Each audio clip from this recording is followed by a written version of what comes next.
انا اليوم موجود في الجزائر، وانا انت بتعرف انا قلت لك انا من سوريا. سوريا هي نعم.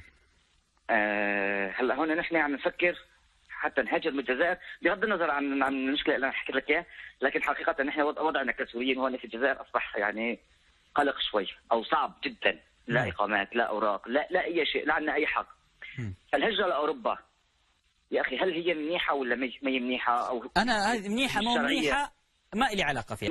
المشكله يا شيخنا انه نحن كسوريين بغض النظر عن اسباب المشكله يعني ومين مسببه، وان كان انا يعني ضد اي شيء ضد القتل تماما، لكن احنا يا اخوتنا العرب ما احتضنونا، ما ساعدونا، ما حسبي الله ونعم الوكيل. يعني هذا انا اعتب على اخواننا الذين احيانا يقول والله الامه العربيه الدول العربيه ما ساعدت، ما حضنتنا. هذا الكلام غير صحيح، هذا الكلام غير صحيح، والدليل وجود بالملايين من الاخوه موجودين في الوطن العربي.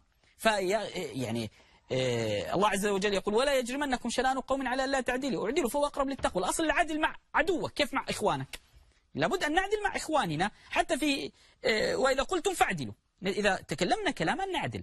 فمساله اخواننا ما احتضنونا. انت في الجزائر يعني الجزائر عندهم كلمه جميله جدا، جزائريون عندهم كلمه جميله يتكلمون عن فلسطين. تعرف ايش يقولون؟ قالها زعيمهم، فالشعب الجزائري دائما يرددها. الشعب الجزائري يردد نحن مع فلسطين ظالمة أو مظلومة، ظالمة أو مظلومة. فكل الدول العربية احتضنت إخوانها العرب، ونتمنى أن ترجع البلاد العربية أمن وأمان حتى يرجع إخواننا العرب إلى بلادهم.